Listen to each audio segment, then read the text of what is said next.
The air inside Marlowe's Market was an odd cocktail of citrus cleaning spray, discount air fresheners, and the muffled stress of human routine. It was a Tuesday, the kind of day nobody writes songs about. Pale gray clouds hovered low, casting a sleepy tone on the town of Fairgrave. Inside, shoppers moved with sluggish urgency, pushing carts filled with store-brand items and budget decisions at Register 3. Time had come to a full stop. The cashier, a lean young man in his early 20s, named Jordan, tapped his fingers on the conveyor belt, eyes darting to the small digital clock at the corner of his screen. He had a mop of hair that tried hard to look effortless and a name tag that read, Jordan Customer Hero, the irony of which would soon right itself. Across from him stood Edna Whitmore, 78 years old and standing exactly 5 feet tall in shoes that had outlived 3 presidents. Her coat was a faded green with buttons that no longer matched. Clutched tightly in her hands was a small cloth coin purse, the kind that snapped open with a click and smelled like peppermint, old leather, and memory. She was placing coins slowly, precisely onto the counter. Not pennies or nickels. Oh, no. Quarters and dimes, mostly, with the occasional Canadian intruder tossed in to keep things interesting. 32, 33, 34. Jordan's sigh was audible. He leaned on the register with the body language of a man being personally victimized by loose change. Ma'am, he said, voice riding a thin edge between fake patience and real irritation. We, kinda need to speed things up. There's a line. The line behind her had grown to about 5 people, 2 carts deep. A woman in yoga pants with a toddler on one hip shot Edna a look that could curdle cream. Another man in a business suit checked his watch dramatically, loud enough to make sure others noticed. A teenage girl behind him munched potato chips straight out of the bag, whispering something snide to her friend. Edna didn't react. She couldn't have, even if she'd wanted to. Her hearing aid battery had gone out that morning, and she hadn't gotten around to replacing it. But that didn't stop Jordan. Ma'am, maybe next time, use a card? He said, loud enough for the people in line to chuckle. Edna looked up, startled. She had heard that. Her face flushed a soft, blotchy pink. I'm sorry, young man, she said, voice quivering but composed. I had to break my savings jar this week. I didn't think it'd be a problem. Well, it kind of is, ma'am, Jordan muttered, before glancing to the line and giving a little, can you believe this? Shrug to his audience. That's when a man in a plain gray hoodie from the line stepped forward. He was average height, stubble around the jaw, eyes tired but alert. He carried a small basket, a loaf of sourdough, almond milk, bananas. The hood partially obscured his face. He didn't say anything right away. He just gently moved beside Edna and placed his hand on the counter. Is there a problem? He asked Jordan, voice calm but firm, warm but solid. It was the kind of voice you might imagine narrating a documentary or guiding you through a storm. Jordan blinked. I don't know, not really. She's just holding things up. People are getting annoyed. The man gave a small, measured smile. Looks like you're the only one talking. Jordan laughed nervously. Dude, are you serious? The man stepped closer. Removing his hoodie, someone gasped. Another person whispered. Jordan's eyebrows climbed halfway to his scalp. It was Aiden Cross. Not just a Hollywood star, but the Hollywood star. Known for roles in gritty dramas, underdog films, and beloved for his off-screen humility. The guy who once bought a homeless man a house. The actor who turned down a Marvel contract to film an indie movie about a deaf pianist. The real deal. Good guy, standing in a small-town market in the middle of nowhere. USA. And now, in aisle 3, he was glaring at a cashier over an old woman's coins. Let her pay, Aiden said quietly, with her coins. Every single one? The line behind them went dead silent. The potato chip girl lowered her bag. Jordan's mouth opened, then closed again, as if searching for the script. It didn't. Come. Hayden turned to Edna and gave a gentle nod. Go ahead, ma'am. Take your time. She looked at him, puzzled. You look familiar, he chuckled. I get that a lot. 15 minutes later? Edna finished counting. Total, $18.43. Her last coin, a weathered dime from 1972, landed on the counter with the solemnity of a final note in a love song. Aiden was still there, standing beside her the whole time. Jordan now looked like he wanted to disappear into the floor tiles. As Edna took her receipt, she looked up at the stranger beside her. Thank you, she said softly. I don't know what I did to deserve this kindness. Aiden tilted his head. You survived long enough to need it. That's reason enough. He picked up her grocery bag and offered to walk her home. The crowd watched them go, silent as stained glass. Jordan stared at the register, suddenly aware of how loud the beep of the scanner sounded in a room full of regret. Edna Louise Whitmore had always been good at surviving. She was born during a thunderstorm in 1946 in a two-room house on the outskirts of Bingham, Missouri. Her father was a coal miner. Her mother was a seamstress with fingers like magic and lungs like gravel. Life didn't give the Whitmores much, but what they had, they shared. Sometimes with strangers who showed up at the door with mud on their boots and hunger in their eyes. By 9 years old, Edna could stretch $1 so far it begged for mercy. She learned early that kindness wasn't a luxury. It was a survival skill. If you can't be rich, her mother used to say, be useful. And if you can't be useful, be kind. That's always free. She was 17 when she met Calvin Whitmore, a tall mechanic with a crooked grin and a laugh like a warm blanket. They got married in a courthouse with 2 witnesses, her best friend, and Calvin's brother who showed up in a tuxedo t-shirt and smelled like gasoline. They had 3 children over the next 6 years, each born in a different apartment because they kept getting evicted. Calvin worked hard, but money was always a whisper just out of reach. Still, Edna didn't complain. Not once. She fed the kids with coupons, cleaned houses on weekends, and even sewed her daughter's prom dress out. Of curtains. Then came the accident. It was a rainy morning in 1982 when Calvin's brakes failed. A 2-ton truck and a split-second decision left him swerving into a ditch to avoid a school bus. He saved 16 kids that day. But he didn't save himself. Edna never remarried. Once in a lifetime's enough, she'd say, even decades later. Tracing the wedding ring she still wore like it was a promise that never expired. Present day. Life on a thread. Fast forward to now. And Edna's days are filled with small, quiet victories. She wakes at 6:30, folds her bed like she's still in the army, though she never served.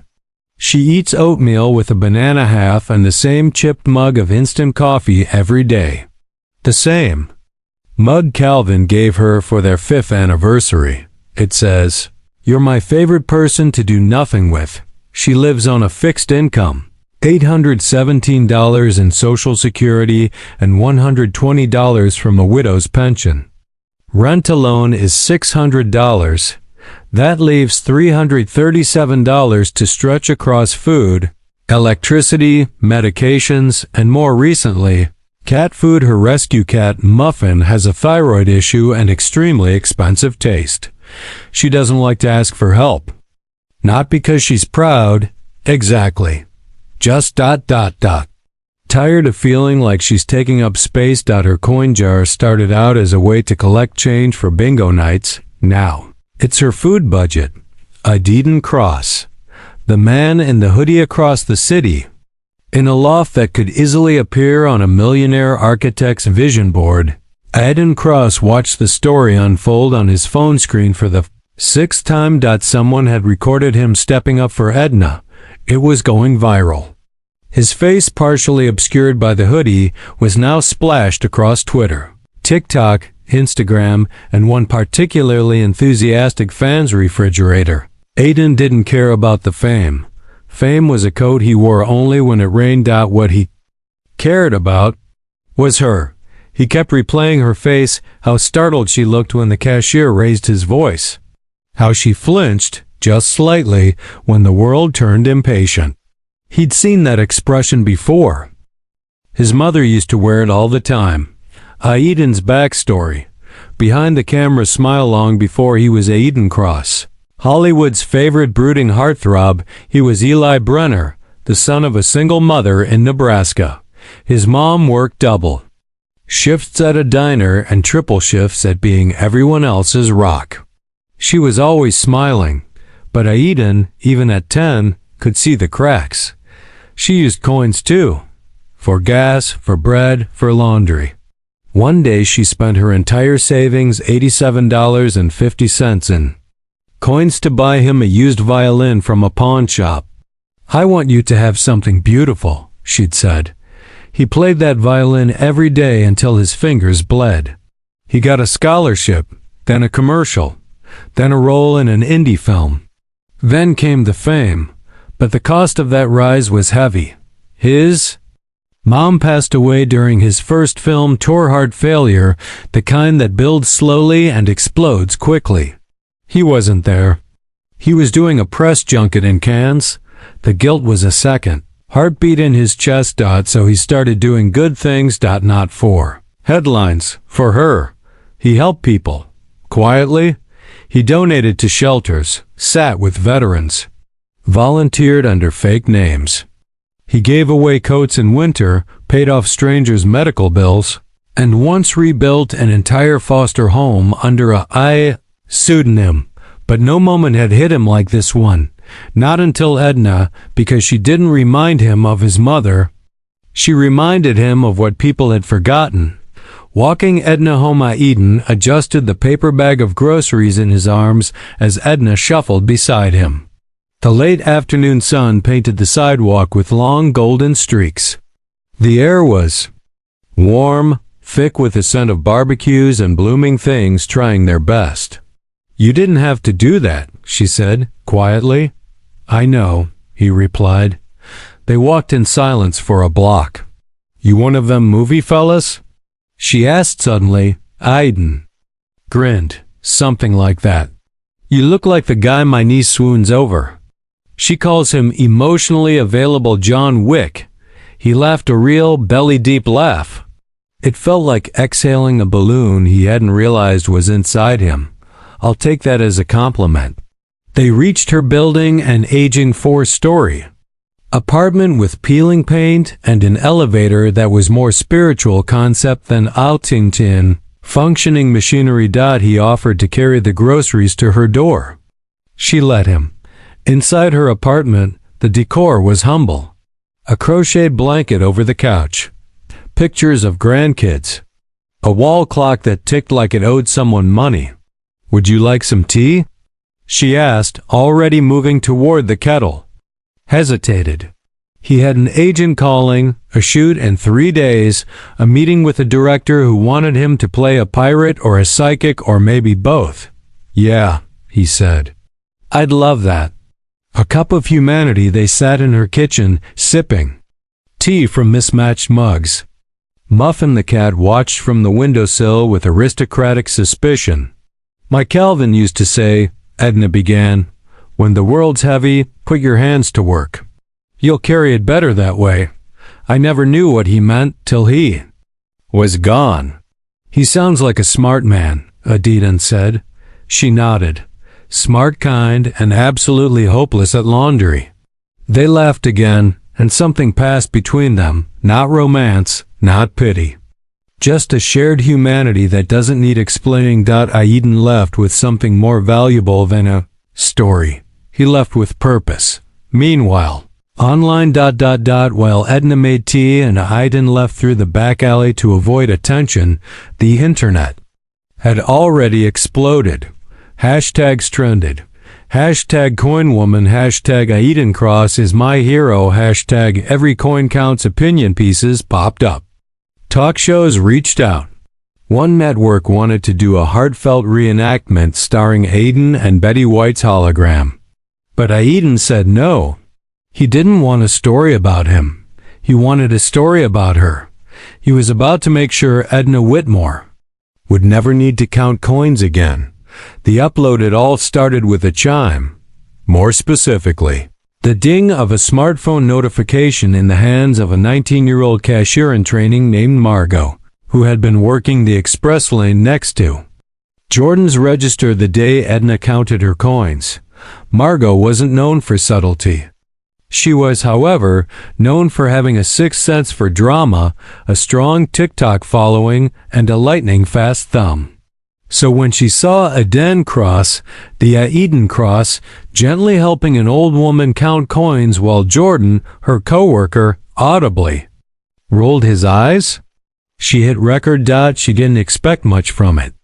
Maybe a couple thousand views, a viral tweet if she was lucky. She went on break, posted the video with the caption, "When you clown an old lady for paying in coins," and John Wick's emotionally stable cousin is behind her. Hashtag respect your elders. Hashtag Aidencross. By the time she clocked out, the video had 2.7 million views. By midnight, 12 million. By the next morning, 42 million and counting. The media tornado morning. Shows pounced like caffeinated cats. Good Morning America had a segment, "From Coins to Courage, Aidencross Shocks Grocery Store." The View argued whether Aiden should have paid or stayed silent. Joy Behar shouted something about social responsibility, while Whoopi Goldberg quietly sipped her coffee and said, "That woman reminded me of my Aunt Velma. She would have slapped the cashier and tipped Aiden." Late-night hosts joked that Aidencross has officially become the human golden retriever of Hollywood. Meanwhile, Edna was asleep. She didn't own a smartphone. Her flip phone rang once a week, usually by accident. She had no idea she was now trending globally under hashtags like hashtag grocery angel, hashtag team Edna, hashtag Aiden and the lady, and perhaps the most popular, hashtag every coin counts. Meanwhile, in Fairgrove, Aiden sat at the back of Bean There, drank that, a local coffee shop disguised as a reclaimed barn with free Wi-Fi, and 4 employees who somehow all played the ukulele. He was hunched over his laptop, reading news articles about himself, which, ironically, he hated doing. He hadn't spoken to Edna since he walked her home. He'd planned to let it be a good deed and move on, but now he was at the center of a national conversation about dignity, elder respect, and how we treat people who've outlived their usefulness in a society obsessed with speed. His publicist had left 9 voicemails. His agent sent a message that just said, "You're a damn legend. Now let's talk brand collab." But Aiden was staring at a paused frame in the viral video, Edna's face. That moment when the cashier mocked her and she flinched, not because it was the first time, but because a WSN single quotes T. He closed the laptop. "I'm not letting the world make her a meme," he muttered. Edna finds out it wasn't until her neighbor's granddaughter, Chloe, came over to help fix her microwave that Edna found out she was famous. Chloe, 14 years old and currently sporting hair dyed the color of a Mountain Dew can, gasped when she saw Edna. "Oh my God, Grandmadna, you're on my For You page." "On your what, dear?" Chloe yanked out her phone and showed her the video. Edna squinted. "Is that me? Why is the toaster making noise?" "That's a TikTok, Grandma." "A TikTok? Like a bomb?" "No, it's like, never mind. You're famous." Edna watched herself count coins on a phone screen the size of a Pop-Tart, her brow furrowed and lips twitching downward. "I look like I just smelled a bad egg," she muttered. "Everyone loves you. Then why are they watching me be embarrassed?" Chloe paused. She hadn't thought about that. Edna's voice was soft but firm. This wasn't supposed to be a story. It was supposed to be groceries. Interview requests and refusals the next 2 days were chaos.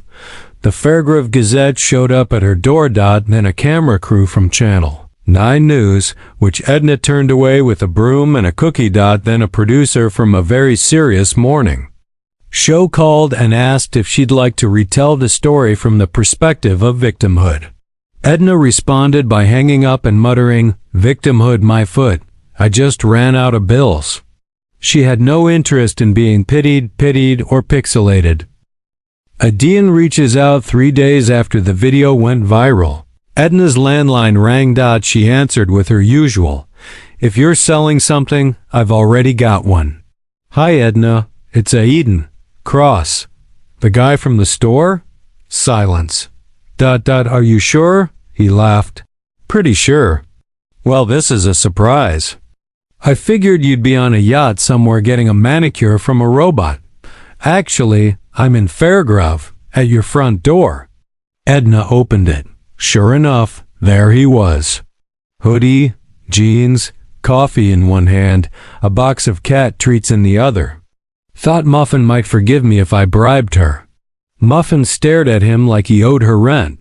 Aiden's plan. They sat in the living room. Edna finally exhaled. "I don't want to be a symbol," she said. "I just want to buy groceries without being laughed at." "I know," Aiden said.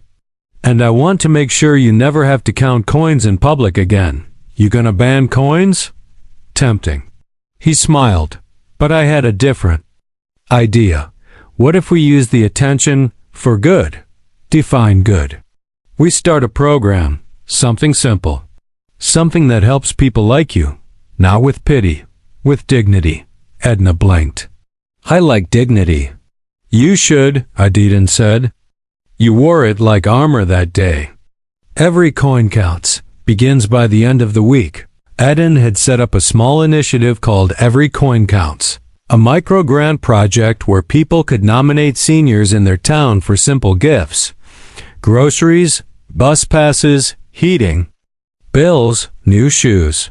Funded not by billionaires but by thousands of small donations, each capped at $5. The slogan? Small change. Big change.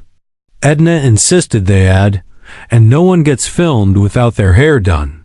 The project went live. By midnight, it had raised $117,000 by the end of the weekend. $2.3 million. The movement grows. It started with coin jars. First in Fairgrove, one in every corner shop, library, gas station, and diner. Mason jars with a printed photo of Edna smiling once they finally caught her doing it, and the words "Every coin counts" scribbled in marker underneath. Then came more professional ones. Sleek donation boxes made by volunteers. Coin counters with hand-painted signs in churches, schools, even barbershops. And then came the website. And the app. And the inevitable MERCH. Yes, someone made a t-shirt that said, "Respect your elders or Eden will find you." And yes, Edna wore it once, entirely by accident, and only after being told it was laundry day for the nation.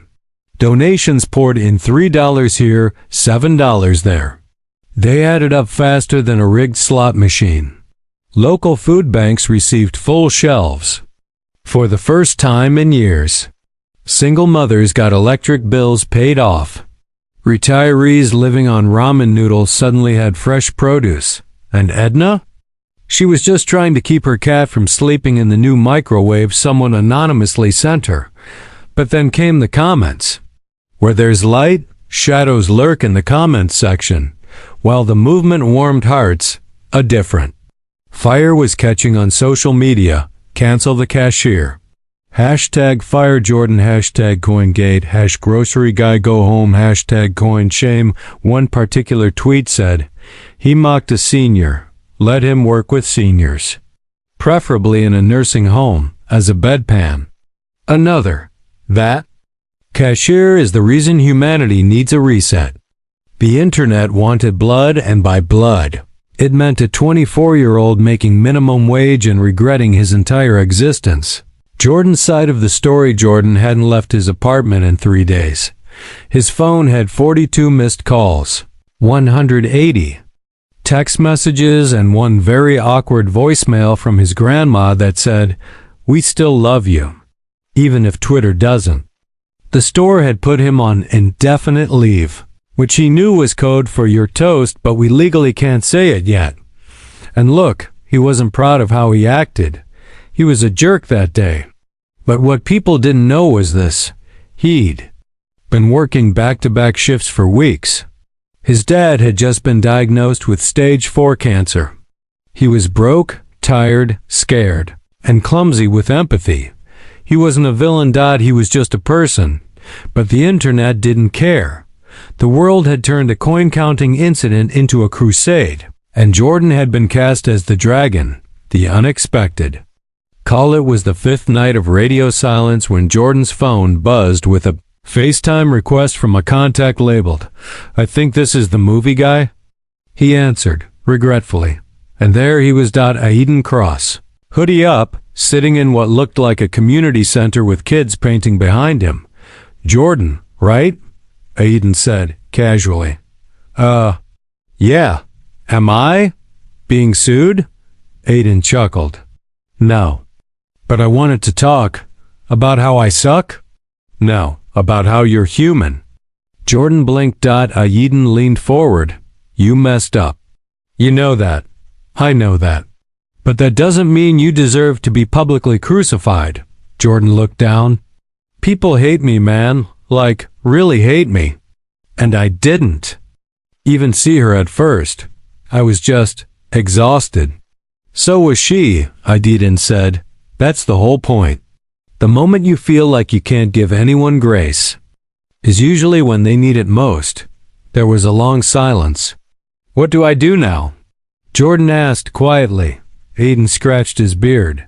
"You say you're sorry, but not to the internet. To her." Redemption in aisle 3 2 days later. Edna opened her door and nearly dropped her tea kettle. Jordan stood there, hat in hand, literally like a Norman Rockwell painting of regret. He had a pie box from Mrs. Beasley's bakery, which she had previously declared better than a hug, and a note written in barely legible block letters. "Ms. Edna," he said, "I'm sorry." Edna looked him up and down, then at the pie. "Is that lemon meringue?" "Yes, ma'am." "Well then, you may come in." The conversation: they sat in her living room, muffin on the recliner throne, watching Jordan like he owed her taxes. "I was rude, and I'm sorry," Jordan said. "I was tired. I was angry. But I took that out on you, and I shouldn't have." Edna nodded slowly. "You know, I worked retail too," she said. "I once hit a customer with a shoe for yelling at me about stockings." Jordan blanked. "Seriously?" "They were yelling. I was aiming for the shelf. The shoe had its own agenda. They laughed." And something in the air shifted. Edna didn't absolve him, but she saw him. And for Jordan, that meant everything. Before he left, she pressed something into his hand. A dime. This was the last coin. "I counted that day," she said. "Keep it, not as guilt. As a reminder." "A reminder of what?" "That everyone's carrying something, even if it jingles." The real ripple as news spread of Jordan's apology, the internet changed its tune. Not overnight, but slowly, like thawing ice. People posted stories of their worst days, their least proud moments, and how one coin, one apology, 1 ounce of humility made things better. Every coin counts. It started as a fundraiser. Now, it was a full-blown movement of perspective. Jordan's inner dialogue. Jordan Carter sat on the edge of his twin mattress, staring at a dime like it was going to unlock the secrets of the universe. It had been 5 days since Edna forgave him. 5 days since she gave him her last coin from that now famous grocery trip. 5 days since he had eaten lemon meringue pie with a woman who could have roasted him into next week. and instead handed him grace wrapped in sugar and sarcasm. He was still reeling. He used to think his life was a story of bad luck. Born broke, raised on pizza rolls and resentment, working minimum wage since he was 16, stuck in a town where opportunity came to die, but that dime had become something else, a symbol, a reminder that being tired isn't an excuse to be cruel. That embarrassment doesn't justify dehumanizing someone else. That shame can be fertilizer for growth if you let it. He didn't want to be remembered as that guy from the coin video. He wanted to be someone Edna could be proud of. Jordan's new chapter 1 week later. Jordan applied to a local community college. He dropped out of school. His senior year after his mom got sick, money was tight, and responsibility had grown fangs. But now, he found a night program in social work. His reasoning? I want to help people who are ignored, the ones who aren't lucky enough to go viral. He started volunteering at a senior center 3 nights a week. The first night, a woman named Gertie asked if he was single, then offered to set him up with her granddaughter or herself, dealer's choice. He laughed. He kept laughing. And for the first time in a long time, it didn't feel like faking it. Edna. Stronger than you think. Edna wasn't done surprising people either. She'd always been the background character in her own life. That's what happens to many women born in the 40s. Your name's in the phone book, but never on the headlines. But after the video, the fundraising, the apology, something clicked. She started attending town council meetings, not to complain, but to change things. She helped start a senior advocates committee, affectionately dubbed the SAS Squad. Their first motion? Ensuring public buildings had more benches and less stairs. Their second motion? Investigating why the public library had a youth-only Wi-Fi room. Old people can be tech-savvy too, Edna declared. I once fixed a DVD player with duct tape and fury. The other committee members nodded in solemn, wrinkled solidarity. She was becoming what she never intended to be, a leader. Redemption in a grocery store. It was exactly 1 month later when the final poetic piece fell into place. The local supermarket, Marlowe's Market, had gone through some rebranding. They'd added a sign at Register 3 that said, "This register accepts coins and patience." One afternoon, Jordan, now a part-time staff trainer, walked back into the store for the first time since that day. He wasn't wearing his old uniform. He was wearing a white button-up, khakis, and a lanyard that said Community Outreach, Marlowe's partnership program, and he wasn't alone.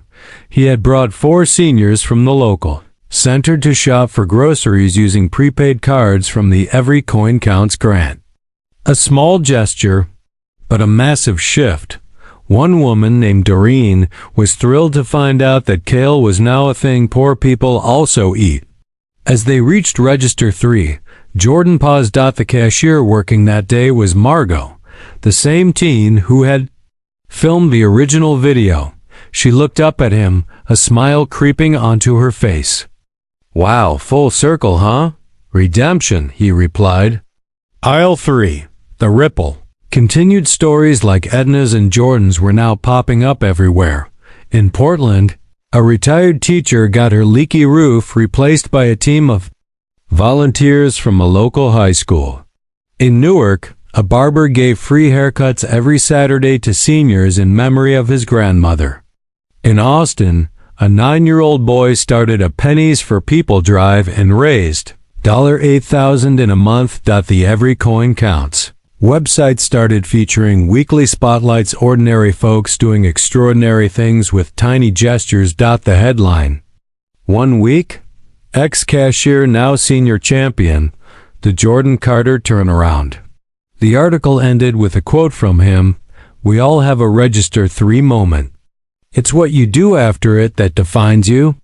Edna's journal. One quiet evening, Edna sat in her recliner, muffin purring on her lap like a judgmental potato.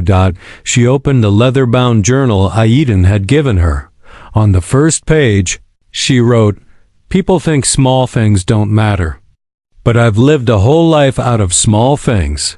Small kindnesses, small coins, small choices. And I've learned, the quietest moments, they echo the longest." She closed the journal and smiled softly. For the first time in years, she didn't feel invisible. Kindness goes national. It started with a tweet from a teacher in Des Moines. "My 7th graders are collecting coins for hashtag every coin counts." One student donated $11.42 in a peanut butter jar labeled, "For Mrs. Whitmore. I love her." Then a nurse from Albuquerque posted, "One of our elderly patients asked to cash in his dignity because he couldn't afford his medicine. We said no. Then we helped him apply to every coin counts. Yesterday, he picked up his prescription with tears in his eyes." By month's end, the initiative had collected over $11.4 million in donations and reached all 50 states. Coin counters became community symbols.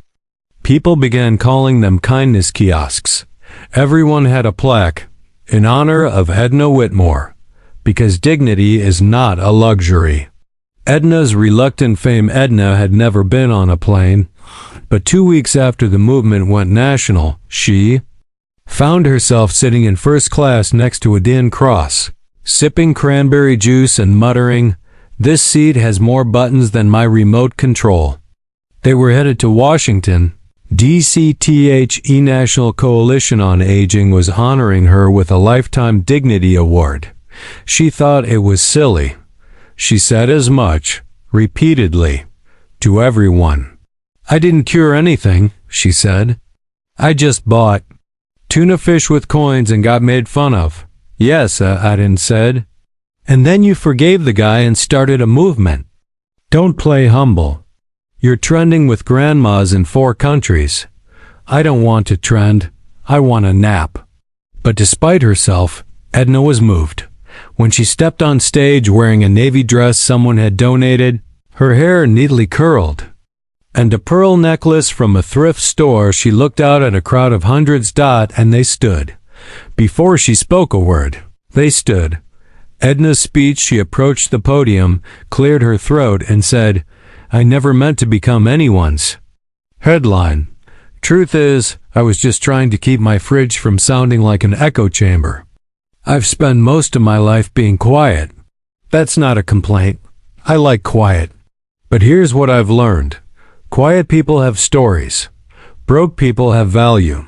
And everyone you see is surviving something. So if you ever wonder whether small things matter, just remember this all started with a handful of coins. Thank you for listening. I promise to stay humble, unless this comes with unlimited pudding. The Edna Whitmore Community Center was Aiden's idea. No. Correction, Edna insisted it not be his idea. She didn't want this to be another celebrity photo op with a ribbon and a check. So, he made her co-chair the project. Together, with help from the Every Coin Counts board and dozens of volunteers, they broke ground in Fairgrove for the Edna Whitmore Community Center, a place for seniors, single parents, and kids without safe spaces. It would have a free pantry, computer stations with voice controls, a Borrow a Buddy program where high school students volunteered for errands, coin-counting machines that didn't charge a fee. Edna insisted, "If you're going to give the people a legacy," she said, "give them one they can sit down in." Construction started in spring. By fall, it was open and fully funded. On opening day, Edna cut the ribbon with gardening shears because the ceremonial scissors were for show-offs, and Muffin was named honorary mascot. She wore a vest. It said, "Senior Provisor." Jordan's full circle moment. Jordan had spent the summer organizing outreach events under the center's roof. One of the most popular was Groceries and Grace, where volunteers shopped with seniors and shared coffee afterward. He was now halfway through his social work program. One afternoon, he gave a short talk at the center's launch. "I was the guy who mocked someone at a register. That's who I was. But this place? It taught me that who you were doesn't define who you'll be, especially when someone gives you a chance. Edna gave me that. So now I help people who feel invisible, because I know how easy it is to look right through someone. Every coin counts helped me change. Now I get to help others change too. Aiden's perspective. Aiden stood off to the side that day, watching it all unfold.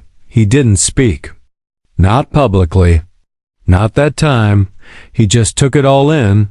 The volunteers laughing, the seniors dancing, yes, dancing, the banners with Edna's face on them, which she hated, but secretly adored. And he felt it, that rare thing. Peace. Not from attention. Not from money, but from purpose. He'd built houses before, donated to charities, started foundations, but none of them had Edna's fingerprints. None of them had felt like this. He turned to one of the board members and said, "Let's do another one in a different town. We'll call it Whitmore West."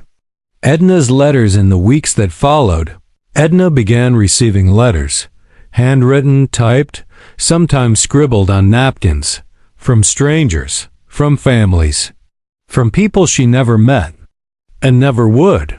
Here are a few excerpts. "I showed your video to my son who has autism. He now says I want to be like Edna when I grow up. Thank you for being a lighthouse. I used to think I was too old to matter. Then I saw you. Now I volunteer every Thursday and bring snacks. You've made me loud again. I was the cashier in a moment like yours. I didn't have an Aiden behind me. I wish I did. You've given me the courage to be better. Thank you." Edna kept everyone in a shoebox under her bed labeled "Proof I didn't imagine this." The morning after, the sun rose gently over Fairgrove, streaking the sky with soft pinks and sleepy orange. It was the kind of sunrise that whispered instead of shouted, like it knew the world was tired and needed a kind start. Inside a quiet, tidy apartment filled with photos, well-loved books, and the ever-present scent of peppermint tea, Edna Whitmore passed peacefully in her sleep. Muffin lay curled on her chest as she always did. There was no dramatic music, no spotlight, just a gentle exit from a stage she had never asked for but had owned more fully than she ever knew. She was 79 years old, and she had changed the world. The letter Aiden arrived later that day. Not because someone had called him, he had just felt the need to visit. Something in his gut, or maybe in his soul. He walked in, gently, quietly, as if trying not to wake her.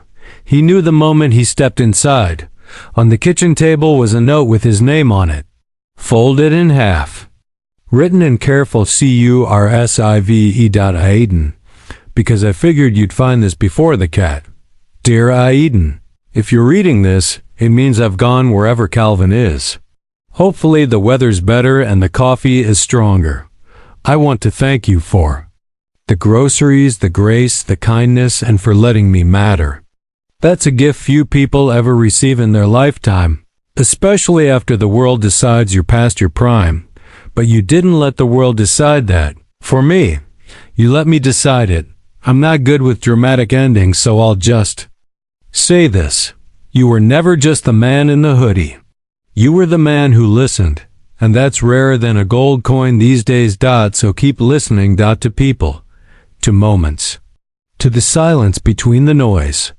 That's where the magic hides. Also, if Muffin outlives me, which I've been betting against for years, you're legally required to spoil her. She prefers tuna and has strong opinions about litter brands. Now go. Build something better. For everyone. With all the small coins of your heart. The ceremony. They held the memorial on a crisp autumn morning outside the Edna Whitmore Community Center under a wide oak tree that had stubbornly refused to shed its golden leaves. There were no paparazzi. No flashing lights. Just people. Lots of people. Children with signs that said, "Thank you, Miss Edna." Teens who'd once dismissed her now reading her quotes aloud. Elders standing straighter than usual, some with walkers, some with tears. Dean stood quietly near the podium, holding something in his hand, a single coin worn, faded, but still legible. It was the first coin Edna had used that day in the store. He'd pocketed it without thinking, long ago. He hadn't realized why until now. He stepped forward, at Eden's eulogy. I once asked Edna what she thought her legacy would be. She laughed and said, "Probably my lasagna or my stubborn cat. But here's the truth. Edna's legacy is dignity. It's the quiet kind, the strong kind. The kind that stands in line, counts every coin, and never demands attention, but deserves it all the same." She didn't ask for a movement. She just asked for respect. And somehow, that turned into a revolution. So today, in her honor, we're launching a new wing of the Community Center, a mentorship program for young people who want to work with seniors. We're calling it the Whitmore Way, because the way she walked through this world quietly, kindly, with purpose is the way I hope we all do. He paused. The crowd was still. Before I go, I want to leave this. He walked to the base of the oak tree and placed the coin down on a small stone bench that read, "Every coin tells a story." Then he whispered, "Thank you, Edna." The new generation. Months later, the Whitmore Centers were everywhere. In big cities, in small towns, in libraries, in churches, on reservation lands, in neighborhoods where kindness had been a luxury no one could afford. Until now, the original video faded from memory, but the movement never did. Children grew up learning about Edna Whitmore in classrooms, how a woman with coins sparked a shift in how we treat the elderly, how we forgive, how we serve. Jordan? He now ran his own senior care nonprofit, Margot. She became a documentarian, filming stories like Edna's all across the country. Eden. He still acted, but he also built, quietly, systematically, kindly. He said no to blockbusters that didn't align with his values, said yes to causes that would have made Edna smile. He never cashed in on her story. He lived by it. And Muffin? She lived to be 22. She was last seen curled up at the foot of Edna's bench, watching passers-by with those same judgmental eyes as if to say, "You'd better be worth this spot." YouTube video transcript, fictional, Part 7. Soft, hopeful piano music begins. Narrator. We think legacy is about headlines, but it's not. It's about footprints. The ones left in grocery aisles, in handwritten notes, in worn coins that changed more than price tags. Edna Whitmore didn't just teach us to be kind. She reminded us how, and that's the kind of change that doesn't rust, doesn't fade. It only multiplies. Final screen. In loving memory of Edna Whitmore. Every coin counts. The end, but really, the beginning.